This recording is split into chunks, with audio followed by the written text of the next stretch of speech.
এই কি খবর সবার? আমি দীপ দুর্লভ। সো আজকে আমরা খুবই ইন্টারেস্টিং আর মজার একটা ক্লাস নিয়ে আসছি। সো ক্লাসটা হচ্ছে মেইনলি সরলরেখাকেন্দ্রিক। সো আমরা মেবি সবাই একটা গান শুনছি যে আসলে আ সরলরেখার চিন্তাধারায় আড়াআড়ি দাগ কাটো কেন? তো আজকে মেইনলি আমরা এই সরলরেখার চিন্তাধারায় সরলরেখা দিয়েই আড়াআড়ি দাগ কাটার জন্য সরলরেখার বেসিক কনসেপ্টটা শিখব। ওকে? সো ১ম এ আমরা যেটা করব যে সরলরেখা বুঝতে হলে যে আসলে সরলরেখা কোথা থেকে আসলো, কেন আসলো, কিভাবে আসলো, কারা আনলো। তো এই টাইপের যত কনসেপ্ট আছে সেগুলো জানবো এবং তারপর আমরা যেটা করব যে আসলে সরলরেখা আর সঞ্চারপথ এই জিনিসটা নিয়ে একটু হালকা পাতলা আলোচনা করব এবং ফাইনালি আমরা সরলরেখাকে সরলরেখা দিয়ে আড়াআড়ি দাগ কাটব। ঠিক আছে? তো আশা করি তোমরা সবাই আজকের ক্লাসটা দেখবা। খুবই সুন্দর আর মজার একটা ক্লাস হবে। খুবই বাস্তব উদাহরণ থেকে আমরা মেইনলি ক্লাসটা ব্যাখ্যা করব যে আসলে বাস্তব কোন উদাহরণগুলো আসলে সরলরেখার সাথে related. Okay? So be ready and let it begin. তো সরলরেখা বুঝতে হলে ১ম এ আমাদের সরলরেখার সাথে রিলেটেড টপিকগুলো বুঝতে হবে। ঠিক আছে? তো সরলরেখা কোথা থেকে আসছে বা কার সাথে সরলরেখা রিলেটেড? তো একটা হচ্ছে গ্রাফের সাথে রিলেটেড। সবাই জানি যে আসলে সরলরেখা আঁকা কই হয়। ঠিক আছে? সরলরেখা সব জায়গায় আঁকা যায় কিন্তু আমরা ম্যাথের জগতে বা ম্যাথ বইয়ে সরলরেখা কোথায় আঁকি? মেইনলি গ্রাফে আঁকি, তাই না? তো আমাদের গ্রাফ বুঝতে হবে। আর গ্রাফ বুঝতে হলে আমাদের কি বুঝতে হবে সেটাও বুঝতে হবে, তাই না? যে গ্রাফ বুঝতে হলে আমাদের সংখ্যা রেখা বুঝতে হবে। সংখ্যা রেখা। ওকে? দেন আমাদের বুঝতে হবে যে ফাংশন। এবং এই যে ৩ টা টপিক গ্রাফ, সংখ্যারেখা আমরা ক্লাস কত 1, 2, 3 এরকম সময় পড়ছি। এই ৩ টা টপিক আমরা একসাথে পড়বো এবং রিলেট করে পড়বো যে এরা আসলে কিভাবে নিজেদের সাথে রিলেটেড। সো ফাইনালি এর পরবর্তীতে আমরা এই সরলরেখার সাথেই প্যারালাল ভাবে আরেকটা জিনিস শিখবো, সেটা হচ্ছে সঞ্চারপথ। আমরা কোনোটাই ডিটেইলসে যাব না কারণ এগুলো হচ্ছে আমাদের প্রি নলেজ কাইন্ড অফ। ঠিক আছে? আসলে সরলরেখা বুঝতে যেটুকু দরকার সেটুকুই আমরা জানবো এবং সরলরেখা কনসেপ্টটা খুব ভালোভাবে বুঝবো। আমরা ফাংশন থেকে শুরু করি। তো ফাংশন মানে কি? প্রথম কথা হচ্ছে আমাদের বুঝতে হবে ফাংশন মানে কি। তো একটা খুবই সুন্দর একটা উদাহরণ দেখি যে সাপোজ যেকোনো একটা ঘটনা। যেকোনো একটা ঘটনা কেমন হইতে পারে, ধরো যে তুমি একটা জামা কিনবা, ঠিক আছে? তুমি জামা কিনবা। তো একটা ঘটনা হইতে পারে তোমার জামার প্রাইস বা মূল্য। তো এটা একটা ঘটনা, তাই না? তোমার জামার প্রাইস কত হইতে পারে? হইতে পারে ৫০০, হইতে পারে তোমার ১০,০০০, হইতে পারে তোমার ২০,০০০। আর তুমি যদি আমার মতো গরিব হও সেই ক্ষেত্রে হইতে পারে ২০০ টাকা, ঠিক আছে? সমস্যা নাই, তাই না? বিভিন্ন টাইপের জামা থাকতে পারে। এখন কথা হচ্ছে সাপোজ তোমার বন্ধু একটা আছে, সে হচ্ছে খুবই কম্পিটিটিভ মাইন্ডেড। তো সে তোমাকে বলল যে ভাই তুই যে জামাই কিনিস না কেন তোর থেকে আমি ৫০০ টাকা বেশি দিয়ে জামা কিনবো। কি বলছে? যে তুই যে জামাই কিনিস না কেন আমি তোর থেকে ৫০০ টাকা বেশি দিয়ে জামা কিনবো। তার মানে তুমি যদি ২০০ টাকার জামা কেনো তবে তোমার বন্ধু কত টাকার জামা কিনবে বলো? ৭০০ টাকার জামা কিনবে। আবার তুমি যদি ৫০০ টাকার জামা কেনো সে কিনবে ১,০০০ টাকার। তুমি যদি ১০,০০০ টাকার জামা কেনো ১০,৫০০ টাকার। তুমি যদি ২০,০০০ টাকার জামা কেনো সে কিনবে ২০,৫০০ টাকা। তার মানে দেখো তোমার প্রথম ঘটনা ছিল তোমার জামার মূল্য এবং দ্বিতীয় ঘটনা কি? তোমার বন্ধুর জামার মূল্য, তাই না? বন্ধুর জামার মূল্য, তাই না? এখন বলো তোমার বন্ধুর জামার মূল্য কি একটা স্বাধীন ঘটনা? স্বাধীন ঘটনা কিন্তু না। সে কিন্তু ডাইরেক্টলি তোমার উপর ডিপেন্ড করতেছে। সে একটা কম্পিটিটিভ মাইন্ড নিয়ে আছে এবং সে ডাইরেক্টলি তোমার উপর ডিপেন্ড করতেছে যে তুমি যত কিনবা তার সাথে আমি ৫০০ অ্যাড করব, দেন আমি আমার জামার প্রাইস ফিক্সড করব, তাই না? সো এই টাইপের ঘটনাকেই মূলত ফাংশন বলা হয়। ঠিক আছে? সো কিভাবে এই সিনারিওর ক্ষেত্রে আমরা ফাংশনটা কিভাবে লিখব বলো তো? সো আমরা ধরলাম তোমার বন্ধুর জামার মূল্য। সো তোমার এখানে বন্ধুর জামার মূল্য যেটা হবে সেটা কি হবে বলো? আমার জামার মূল্যের উপর ডিপেন্ডেন্ট বা তোমার জামার মূল্যের উপর ডিপেন্ডেন্ট। তার মানে তোমার বন্ধুর জামার মূল্য হবে ফাংশন অফ তোমার জামার মূল্য। কথাটা কি বুঝতে পারছি? ব্যাপারটা কি হালকা একটু বুঝতে পারছি যে আসলে ঘটনা কি ঘটতেছে? ফাংশন মানে একটা ঘটনা যেটা হচ্ছে অপর একটা ঘটনার উপর ডিপেন্ড করে, ডাইরেক্টলি ডিপেন্ড করে। যেরকম এখানে তোমার জামার মূল্য থেকে ডিসাইড হচ্ছে কি তোমার বন্ধুর জামার মূল্য কেমন হবে। ঠিক আছে? সেম ভাবে আমরা নরমালি ম্যাথে যেভাবে লিখি যে y = f of x, তার মানে y একটা যদি ঘটনা মনে করি বা y একটা যদি ভ্যালু মনে করি, এই ভ্যালুটা ডাইরেক্টলি x এর উপর ডিপেন্ডেন্ট। সেটা হইতে পারে সাপোজ x + 5, সেটা হইতে পারে x² + 50, সেটা হইতে পারে x³ sin x x², সেটা হইতে পারে x⁻², ln x, এনিথিং হইতে পারে। মূল কথা y অবশ্যই x এর উপর ডিপেন্ডেবল হওয়া লাগবে। ঠিক আছে? বুঝতে পারছি কি হালকা? ওকে, ঠিক আছে। তো এটাই হচ্ছে মূলত ফাংশনের কেস বা ফাংশনের বেসিক। আমরা ব্যাপারটা খুব ইজিলি বুঝে গেছি। এখন বলো, এখন আমরা দেখবো ধীরে ধীরে সংখ্যা রেখার কনসেপ্টটা, যে তোমার জামার মূল্য কত বলো তো? তোমার জামার মূল্য হইতে পারে তোমার 100 টাকা, হইতে পারে 200 টাকা, হইতে পারে 300 টাকা, হইতে পারে 400 টাকা। এখন তোমাকে যদি বাচ্চাকালের মতো বলে যে তোমার জামার মূল্য তুমি সংখ্যা রেখায় স্থাপন করো, কিভাবে স্থাপন করবা বলো তো? প্রথমে একটা সংখ্যা রেখা আঁকবা, দেন তুমি একটা মূলবিন্দু সিলেক্ট করবা, তারপর ধীরে ধীরে তুমি এরকম ভ্যালুগুলো বসাবা। সাপোজ ধরো এক ঘর 100 করে, এটা 100, এটা 200, এটা 300, এটা 400, আর লাস্টে এটা কত? 500। তো তোমার জামার মূল্য যদি এই যে হলুদটা হয় 100 হয়, তবে তুমি এই যে এখানে গোল দিবা। তোমার জামার মূল্য যদি লালটা হয় মানে 200 হয়, তুমি এখানে গোল দিবা। তোমার জামার মূল্য যদি সবুজটা হয়, তবে তুমি কোথায় গোল দিবা? 300-তে গোল দিবে, তাই না? সো আলটিমেটলি ব্যাপারটা হচ্ছে, তুমি একটা ঘটনা তোমার কাছে যখন আসে, তখন তুমি খুব সহজেই সেটাকে x ও x প্রাইম নামক একটা সংখ্যা রেখায় খুব ইজিলি তুমি স্থাপন করতে পারতেছো, তাই না? খুব ইজিলি তুমি স্থাপন করতে পারতেছো। এখন কথা হচ্ছে, তোমার বন্ধুর জামার মূল্য তো একটা ঘটনা, তাই না? এখন যদি বলে, দেখো তুমি যে তোমাকে যদি এখন তোমার বন্ধুর জামার মূল্য যদি ইনপুট দিতে বলে, যে না তুমি তোমার বন্ধুর জামার মূল্য একটা সংখ্যা রেখায় ইনপুট দাও, তখন প্রবলেমটা কি হবে? তোমার এই সংখ্যা রেখাটা তোমার অটোমেটিক্যালি ভরে গেছে না, যে আসলে দেখো 100, 200, 300। এখন তুমি যদি বন্ধুর জামার মূল্য আবার এখানে বসাইতে চাও বা ইনক্লুড করতে চাও, তখন কিন্তু এই সংখ্যা রেখায় ওভারল্যাপ হয়ে যাবে, তাই না? যে আসলে খুবই গাঞ্জাম হয়ে যাবে, কোনটা বন্ধুর জামার মূল্য কোনটা তোমার জামার মূল্য বোঝা যাচ্ছে না। তো এর কারণে যেটা করা যায়, একটা খুব বেসিক আইডিয়া, যেটা যে তুমি এখানে কি এক্স অক্ষ বা ভূমির সমান্তরাল একটা সংখ্যা রেখা নিছো, ভূমির সমান্তরাল একটা সংখ্যা রেখা নিছো না? তো এখন বন্ধুর জামার মূল্য নির্ধারণের জন্য বা বন্ধুর জামার মূল্য উপস্থাপনের জন্য তুমি ভূমির উপর লম্ব একটা সংখ্যা রেখা নাও, যেটা হচ্ছে y0 y প্রাইম নামকরণ করতে পারি, তাই না? খুবই কমন বিষয় যে তুমি এক্স নিছো, এরপরে কি এক্স এর পরে ওয়াই আসবে, তাই না? তো এখন দেখো, এটাও আমরা সেম ভাবে নাম্বারিং করলাম, যে এটা ধরলাম আমরা সাপোজ 100, এটা 200, 300, 400, মানে নেগেটিভ, এগুলো সব নেগেটিভ মান। এখানেও সেম, এটা আমরা জানি আই গেস, 100 - 200 - 300, তাই না? সেম সেম সেম জিনিস এখানেও সেম থাকবে, 100, 200, 300, 400, 500, 600, এখানে ধরলাম 600, ঠিক আছে, আর এখানে ধরলাম 700। ওকে, এখন বলো যে এটা কি 600 আর 700 না? আমরা একটু সুন্দরভাবে লিখি, এটা ধরলাম আমাদের 600, এটা ধরলাম আমাদের 700। তো এখন বলো যে বন্ধুর জামার মূল্য কিভাবে ডিপেন্ড করতেছিল জানো? ডিপেন্ড করতেছিল যে তোমার জামার মূল্য যখন 100, তখন বন্ধুর জামার মূল্য কয়শো হবে? 500 টাকা বেশি, তার মানে তখন মূল্য হবে 600-তে, তাই না? তোমার জামার মূল্য যখন হলুদটা মানে 100, তখন তোমার বন্ধুর জামার মূল্য হচ্ছে 100 + 500 = 600, এই যে হলুদটা। সেম ভাবে তোমার জামার মূল্য যদি 200 হয়, সেই ক্ষেত্রে তোমার বন্ধুর জামার মূল্য কত হবে? 700 হবে, তাই না? 500 বেশি। তোমার জামার মূল্য যদি এই যে সবুজটা হয় মানে 300 হয়, সেই ক্ষেত্রে তোমার বন্ধুর জামার মূল্য কত হবে বলো? কত হবে তোমার বন্ধুর জামার মূল্য? 300 + 500 কত হয়?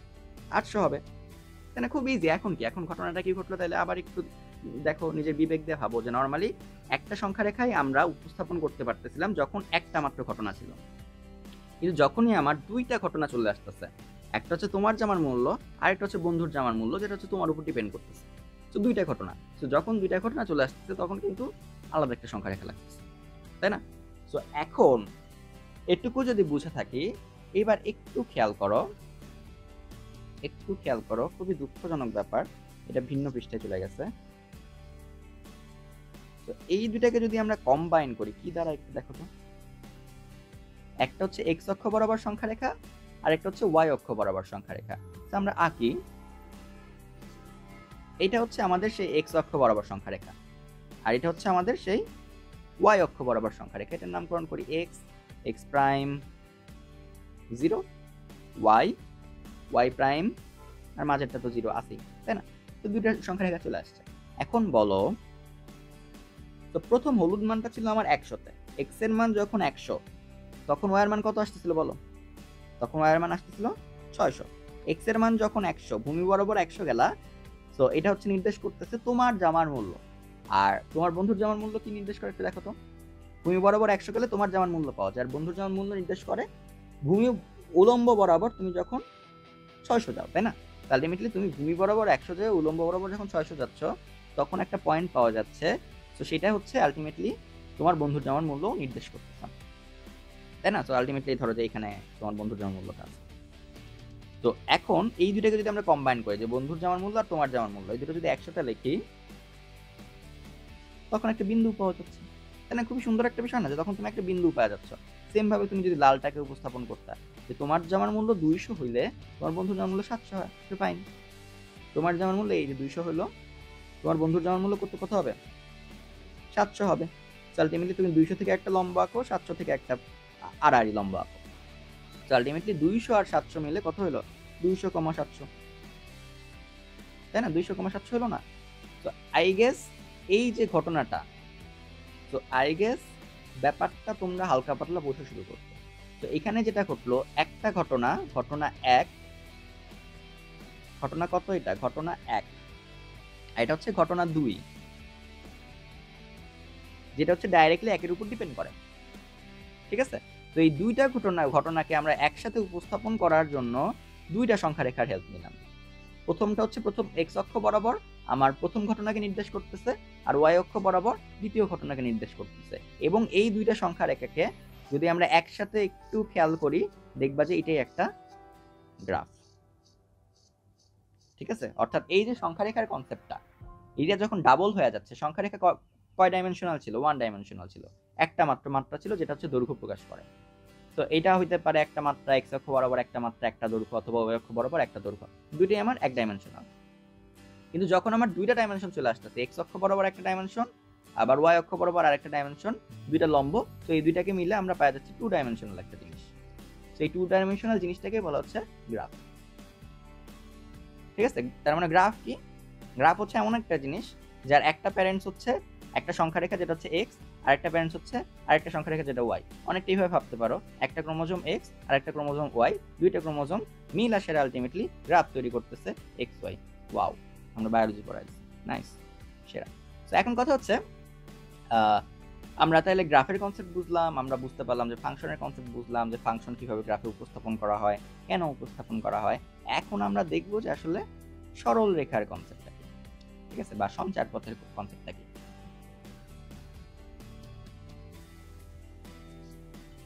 So same to same case আমরা একটু গ্রাফে স্থাপন করি, সুন্দরভাবে আমরা গ্রাফটা আঁকবো। ওকে, তো এটা হচ্ছে 100, 200, 300 দেখতে হবে, লেখাই দিই, তোমরা পরে বুঝবা না।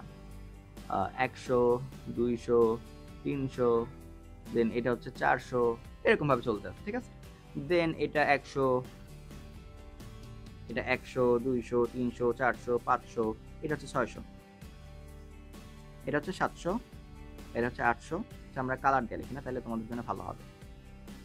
প্রথমটা কি ছিল জানি? হলুদ কালার। এটা 600, এটা ছিল হচ্ছে 100, দেন এটা হচ্ছে 700, এটা হচ্ছে 200, এটা হচ্ছে 200, দেন এটা হচ্ছে 800, আর এটা হচ্ছে 300। ওকে, ফাইন। তো এখন বলো, যখন তোমার জামার দাম 100 ছিল, তখন তোমার বন্ধুর জামার দাম ছিল 600। যখন তোমার জামার দাম 200 ছিল, তখন তোমার বন্ধুর জামার দাম হয়েছে 700। যখন তোমার জামার দাম ছিল 300, তখন তোমার বন্ধুর জামার দাম হয়েছে 800। যখন তোমার জামার দাম 400 হবে, তখন তোমার বন্ধুর জামার দাম হবে 900। যখন হবে 500, তখন হবে 1000। যখন হবে 600 তখন হবে 1100 dot dot dot dot dot. এবং এভাবে করতে থাকলে, এভাবে যদি আমি করতে থাকি, সাপোজ আমি 1 বছর যাবত করলাম, সেক্ষেত্রে তুমি দেখবা যে এখানে হাজার হাজার হাজার হাজার বিন্দু পাওয়া যাচ্ছে, তাই না? আলটিমেটলি সবগুলা বিন্দুই কিন্তু বুঝতে পারতেছে একটা প্যাটার্নে যাচ্ছে, তাই না? একটা প্যাটার্নে যাচ্ছে না, যেরকম এই বিন্দুটা এই বরাবর গেল, পরের বিন্দুটাও সেম বরাবর গেল, তারপরের বিন্দুটা সেম বরাবর গেল। তো আলটিমেটলি তোমরা যদি এই প্যাটার্নটাকে ফলো করে বর্ধিত করো, এই বরাবর বর্ধিত করলা, এই বরাবর বর্ধিত করলা, ঠিক আছে, দুই বরাবরই বর্ধিত করলা, তাহলে ঘটনা কি ঘটবে? ঘটনা ঘটবে যেটা একটা সরল রেখা পাওয়া যাবে। সরল রেখা পাওয়া যাবে না, তার মানে মূলত তো সরল রেখা হচ্ছে অনেকগুলো বিন্দুর সমষ্টি, তাই না? এই একটা বিন্দু, দুইটা বিন্দু, তিনটা বিন্দু, চারটা বিন্দু, অর্থাৎ এই যে বিন্দুগুলো আছে, এই বিন্দুগুলো একটা পথ তৈরি করছে না? এই যে দেখো একটা সুন্দর পথ তৈরি করছে। এই পথগুলোকে যখন আমরা অ্যাটাচড করে দিচ্ছি যখন পথগুলোকে, তখনই একটা সরলরেখা পাওয়া যাচ্ছে। তো এইরকমই ঘটনা যেগুলো আছে, সাপোজ বিন্দু তোমাকে পথ তৈরি করে দিচ্ছে, সাপোজ ধরো এরকম একটা সরলরেখা তৈরি করলো, বা বিন্দু ধরো যে এরকম একটা সরলরেখা তৈরি করলো, বা বিন্দু ধরো এরকম কিছু একটা তৈরি করলো, বা বিন্দু ধরো এরকম কিছু একটা তৈরি করলো। এই যে বিন্দু যে পথ তৈরি করে দিচ্ছে না তোমাদের, এইগুলোকেই বলা হচ্ছে মূলত সঞ্চার পথ। সঞ্চার পথ, আমাদের পথটা আসে নাই আর, এই যে পথ। ওকে, বিন্দু যে পথ তৈরি করে দেখাচ্ছে তোমাকে, এটাকেই বলা হয় সঞ্চার পথ। আমরা কি বুঝতে পারছি সঞ্চার পথের কনসেপ্টটা? তো এই সঞ্চার পথের নাম হচ্ছে সরল রেখা। এই সঞ্চার পথের নাম কি? অনেকে জানি, অনেকে জানি না। প্যারাবোলা। আর বাংলায় বলে পরাবৃত্ত। বাংলায় বলে পরাবৃত্ত। আর এই সরলরেখার নাম কি? বৃত্ত। খুবই ইজি কিছু। তো আশা করি সঞ্চার পথের পথ জিনিসটা আর সরল রেখার সাথে কানেকশনটা আমরা সবাই বুঝে গেছি। বুঝি নাই কি আমরা এই সরল রেখার সাথে সঞ্চার পথের কনসেপ্টটা আমরা মনে করতেছি বা ধরে নিলাম বুঝে গেছি। তো এখন আমরা সরল রেখার 3টা কেস দেখি, ঠিক আছে?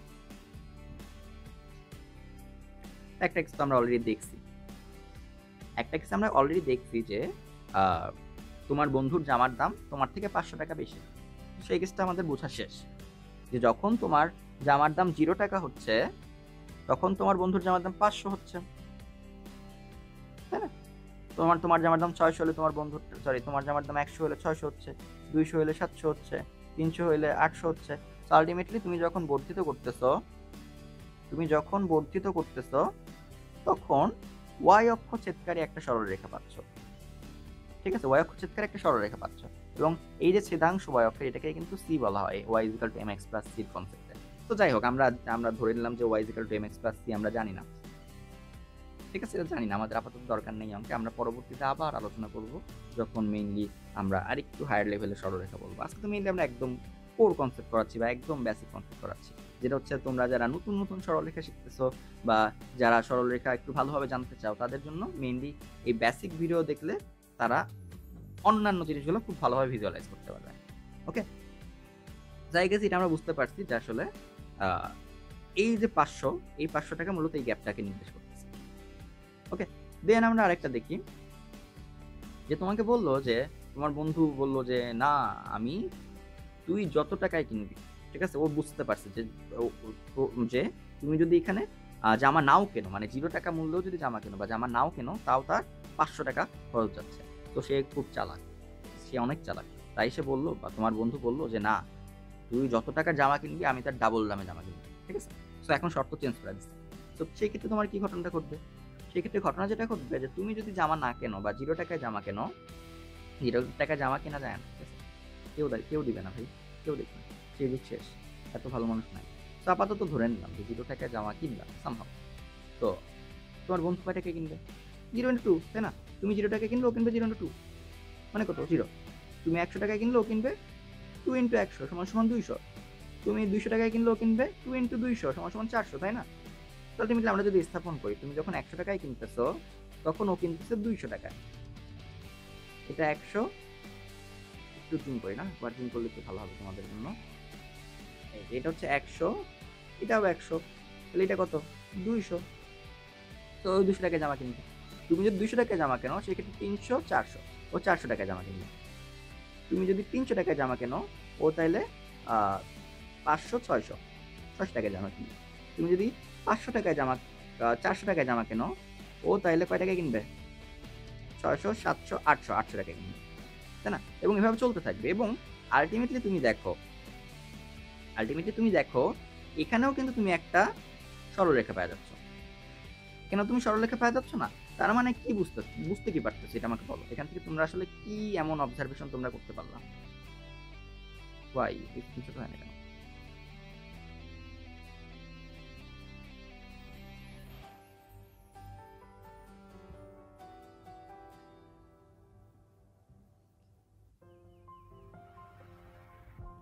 তো এখান থেকে আমরা অবজারভেশন করতে পারলাম যে তোমার বন্ধু যদি তোমার সমানুপাতিক হারেও যদি সে জামা কেনে, যে সাপোজ তোমার জামার প্রাইস, বন্ধুর জামার price is equal to constant into তোমার জামার প্রাইস, ঠিক আছে? তোমার বন্ধুর জামার প্রাইস, এটা বন্ধুর লেখছে, ঠিক আছে? তো বন্ধুর জামার প্রাইস এ মানে কনস্ট্যান্ট ইনটু তোমার জামার প্রাইস। তার মানে কি এটাকেই সমানুপাতিক বলে না, যে বন্ধুর জামা সমানুপাতিক তোমার জামা। এবং এই কেসটাতে কে এর মান 2, তাই না? যে বন্ধুর জামার প্রাইস সমান সমান 2 ইনটু তোমার জামার প্রাইস, তোমার জামার প্রাইসের দ্বিগুণ। তো সেই ক্ষেত্রে আমরা কি পাচ্ছি? সরলরেখা পাচ্ছি। আবার তো এটা একটা কেস। দেন তোমার প্রাইসের থেকে যদি বন্ধুর জামার প্রাইস কনস্ট্যান্ট পরিমাণ বেশি হয়, সেই ক্ষেত্রে আমরা কি সরলরেখা পাই? যে তোমার প্রাইসের থেকে তোমার বন্ধুর জামার প্রাইস যদি কনস্ট্যান্ট পরিমাণ বেশি হয়, সেই ক্ষেত্রেও কি আমরা সরলরেখা পাই? আর দেন ফাইনালি আরেকটা কেস দেখি, ফাইনাল কেস আমাদের। এবার তোমার বন্ধু আরো বেশি মানে কি বলে, তো এইবার তোমার বন্ধু আরো বেশি পশ মানুষ, ঠিক আছে? আরো বেশি কি পশ। সে তোমার জামার প্রাইসের ঠিক সে তোমার জামার যে মূল্য তার দ্বিগুণ মূল্যের সাথেও 500 টাকা যোগ করে সে জামা কিনবে, ঠিক আছে? সে এতটাই পশ যে তোমার জামার মূল্যরে দ্বিগুণ করবে এবং এর সাথে 500 টাকা যোগ করবে, এবং সে নতুন একটা জামা কিনবে। কতটা পশ পাবো? তার মানে তুমি বলো, যখন তুমি সাপোজ আমরা আবার জুম করি, zoom zoom zoom zoom zoom zoom zoom zoom zoom zoom zoom zoom zoom zoom, এরকম একটা গান আছে, জানি বাংলা একটা কোন সিনেমার গান জানো। আচ্ছা এবার তো এখন কথা হচ্ছে যে যখন আমরা দেখতেছি যে তোমার বন্ধু, তুমি যদি 0 টাকায় জামা কেনো, সেটাকে দেখি। 0 টাকায় জামা কিনলে তোমার বন্ধু কি করবে? এর দ্বিগুণ দাম। 0 এর দ্বিগুণ দাম কত? 0 এর দ্বিগুণ দাম কত বলো? আমরা একটু পেনটাকে আরো একটু ছোট করে ফেলি। 0 এর দ্বিগুণ দাম হচ্ছে 2 ইন্টু 0 মানে 0। তো এর সাথে আরো 500 টাকা অ্যাড করে সে জামা কিনবে। তার মানে আলটিমেটলি তুমি 0 টাকায় জামা কিনলে সে 500 টাকায় জামা কিনবে। 1 2 3 4 5, এই যে 500 টাকায় জামা কিনবে। তুমি যদি 200 টাকায় জামা কেনো, বা তুমি যদি 100 টাকায় জামা কেনো, সে কি করবে? 100 ইন্টু 2 দ্বিগুণ করবে, দেন আরো 500 যোগ করবে, সে 700 টাকায় জামা কিনবে, ঠিক আছে? 600 700, সে 700 টাকায় জামা কিনবে। তুমি যদি 200 টাকায় জামা কেনো, 2 ইন্টু 200 প্লাস আরো 500, সে 2 ইন্টু 200 মানে 400 প্লাস 500, মানে আলটিমেটলি কত? 900 টাকায় জামা কিনবে। কোটিপতি, বুঝতেছো? কোটিপতি করা। তো এই ধরো তোমার 800, এইতে ধরো 900। দেন ফাইনালি তুমি যদি 300 টাকায় জামা কেনো, তোমার বন্ধু কত টাকায় কিনবে? 2 ইন্টু 300 মানে 600 প্লাস 500, 1100 টাকায় জামা কিনবে। এই যে 1000, এই যে 1100। এবার যদি আমরা বিন্দুগুলো স্থাপন করি, একটু দেখো, তুমি 0 টাকায় কিনলে সে কিনতেছে 500 টাকায়, তুমি 100 টাকায় কিনলে সে কিনতেছে 700 টাকায়। 700 কইলে আমি কি লাগছে? আচ্ছা 500, এটা সরি, আমরা অন্য কালার দিয়ে মিলে বলা যাবে। কোন কালার দিব? এই কালারটা কখনো দিই 500 টাকায়। দেন তুমি যদি 100 টাকায় কেনো, সে কিনতেছে 700 টাকা। তুমি যদি 200 টাকায় কেনো, সে কিনতেছে কত টাকায়? 900 টাকা। তুমি যদি 300 টাকায় কেনো, 300 এখানে, তো সে কিনতেছে 1100 টাকায়। তুমি যদি এবার যেটা করতে পারো, এবার কি করতে পারো বলো? এবার এই যে বিন্দু 4টা আছে, এদেরকে বর্ধিত করতে পারো। মূলত 4টা না, তুমি যদি এরকম ভাবে বলতে থাকো 300 400 500 600 সবগুলো জামা ক্যালকুলেট করো, তোমার কাছে অসংখ্য বিন্দু চলে আসবে, এবং সেটাকে তুমি যখন অ্যাটাচ করবা বা বর্ধিত করবা, তখন একটা স্ট্রাকচার পাবা। সেটা কিরকম স্ট্রাকচার বলো তো? সরলরেখা। এবং মজার বিষয় হচ্ছে সরলরেখার মূলত এই 3টে স্ট্রাকচারই আছে। এবং তোমরা যদি একটু খেয়াল করো, এই যে স্ট্রাকচারটা আমরা দেখলাম যে তোমার বন্ধুর জামার মূল্য আমরা কোন অক্ষে স্থাপন করতেছিলাম? ওয়াই অক্ষে। তোমার জামার 2 মানে কি একটা কনস্ট্যান্ট, যেটাকে বলা হচ্ছে এম, ঠিক আছে, কনস্ট্যান্ট আমরা ধরলাম এম। আর তোমার জামার মূল্য কি একটা ঘটনা না, এক্স। এটা আমরা এক্স অক্ষে উপস্থাপন করতাম, বন্ধুর জামার মূল্য অক্ষে স্থাপন করতাম, আর তার সাথে আরো একটা কনস্ট্যান্ট যোগ হচ্ছে। তো এখান থেকেই মূলত আসলো আমাদের সরল রেখার সমীকরণ।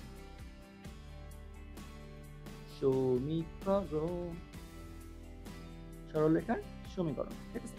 তো আই গেস ব্যাপারটা আমরা সবাই মোর দেন এনাফ ক্লিয়ার। তো এখন যদি ক্লিয়ার না হও সেই ক্ষেত্রে আমার চাকরি ছেড়ে দেওয়ার সাথে কোনো গতি নাই। আমরা একদম বেসিক ঠিক আছে, সরলরেখা কোথায় ইউজ হয়, কেন ইউজ হয়, কিভাবে ইউজ হয়, সব কিছুই আমরা বুঝতে পারলাম। আমার মোবাইল কাজ করতেছে না, খুবই দুঃখজনক বিষয়। ওকে, ঠিক আছে। এখন ফাইনালি একদম সবার শেষে আমরা যে জিনিসটা জানবো সেটা হচ্ছে সরলরেখা দিয়ে আড়াআড়ি দাগ কেন। আড়াআড়ি দাগ বলতে কি বোঝায়? সাপোজ এই যেরকম দাগ, ঠিক আছে। তো আমরা এখন সরলরেখা দিয়ে আড়াআড়ি দাগ, ঠিক আছে। তো আমরা দেখি একটা ঘটনা, যে সাপোজ তোমার বন্ধু বললো, ভাই তোর সাথে আমার কোনো ঝগড়া নাই, তুই যা কিনিস না কেন, তুই তোর মন মতো কেন, আমি ভাই জামা কিনবো না, বা ধরো যে আমি জামা 500 টাকায় কিনবো, ঠিক আছে। তুই জ্যাম না কেন, তুই সাপোজ তুই 10 টাকায় কেন, 20 টাকায় কেন, 40 টাকায় কেন, ম্যাটার করে না, আমি ভাই জামা 500 টাকায় কিনবো। ব্যাপারটা ক্লিয়ার? তো তোমার জামার মূল্য তুমি ইনপুট দিচ্ছ এক্স অক্ষে, তোমার বন্ধুর জামার মূল্য কোন অক্ষে ইনপুট দিচ্ছ? ওয়াই অক্ষে। এখন একটু ইনপুট করে দেখি যে আসলে ঘটনাটা কি ঘটে। তোমার জামার মূল্য কততে? সাপোজ তোমার জামার মূল্য এই যে এক্স অক্ষে, তোমার 100 টাকা হইতে পারে, কিন্তু তোমার বন্ধুর জামার মূল্য কত হবে? 500। তোমার জামার মূল্য 200 টাকা হইতে পারে, তোমার বন্ধুর জামার মূল্য কত হবে? 500। তোমার জামার মূল্য 300 টাকা হইতে পারে, তোমার বন্ধুর জামার মূল্য 500। তুমি যদি জামা নাও কেনো, তাও তোমার বন্ধু 500 টাকায় জামা কিনবে। তাহলে আলটিমেটলি কি হচ্ছে? এই যে একটা আড়াআড়ি দাগ পাওয়া যাচ্ছে, ঠিক আছে। তার মানে দেখো, তোমার বন্ধুকে আমরা ওয়াই অক্ষে রিপ্রেজেন্ট করতেছিলাম, তো এইটা কি নির্দেশ করতেছে? ওয়াই ইকুয়াল টু 500 টাকা। দেন এটা রিপ্রেজেন্ট করবে সাপোজ ওয়াই ইকুয়াল টু 800 টাকা, ঠিক আছে। তারপর যদি তোমরা আরো উপরে যাও, সেটা নির্দেশ করবে ওয়াই ইকুয়াল টু 1000 টাকা, তাই না? এটাই হচ্ছে মূল কনসেপ্টটা। তো আই গেস আমরা মেবি আড়াআড়ি দাগ কাটতে শিখে গেছি, ঠিক আছে, যে আসলে আড়াআড়ি দাগ কিভাবে কাটতে হবে। তো আড়াআড়ি দাগ কাটার জন্য আমাদের মেইনলি এমন হইতে হবে যে আসলে, তো আড়াআড়ি দাগের কনসেপ্টটা আই গেস আমরা বুঝে গেছি। তো আড়াআড়ি দাগ মেইনলি তখনই কাটা হয় যখন হচ্ছে মেইনলি একটা ঘটনা আরেকটার উপর ডিপেন্ড করে। তুমি যত দামেই জামা কেনো না কেন, তোমার বন্ধুর জামা এখানে ডিপেন্ড করতেছে না। তোমার বন্ধুর জামা একটা ফিক্সড ভ্যালু দিচ্ছে 500, তুমি 100তে কিনলেও 500, 200তে কিনলেও 500, তুমি 300তে কিনলেও 500। সেম ভাবে যদি আমরা ভাবি যে তোমার আবেগের উপর নর্মালি সাপোজ আরেকজনের আবেগ ডিপেন্ড করার কথা ছিল, কার আবেগ সেটা বললাম না, তোমার আবেগের উপর সাপোজ আরেকজনের আবেগ ডিপেন্ড করার কথা ছিল, কিন্তু তুমি এমনই অভাগা যে তোমার আবেগ যতই হোক না কেন, 100 হোক, 200 হোক, 500 হোক, 1000 হোক, 1 লাখ হোক না কেন, তোমার আরেকজনের আবেগ অলওয়েজ হয়ে যাচ্ছে বেশি। তার মানে আলটিমেটলি যেটা হচ্ছে যে ঠিক যে গানটা আছে, গানটার মতোই আলটিমেটলি তোমার মনে বা তোমার সরল রেখার উপর সে আড়াআড়ি দাগ কেটে দিচ্ছে, এবং মজার বিষয় সেই দাগটা হচ্ছে y = 0, যেটা হচ্ছে সবচেয়ে ওর্স্ট আড়াআড়ি দাগ, ঠিক আছে, যেটা হচ্ছে সবচেয়ে ওর্স্ট আড়াআড়ি দাগ, যেটা একদম এক্স অক্ষ বরাবর যায়। তো আই গেস আমরা কনসেপ্টটা খুবই ভালোভাবে বুঝতে পারছি। সো এই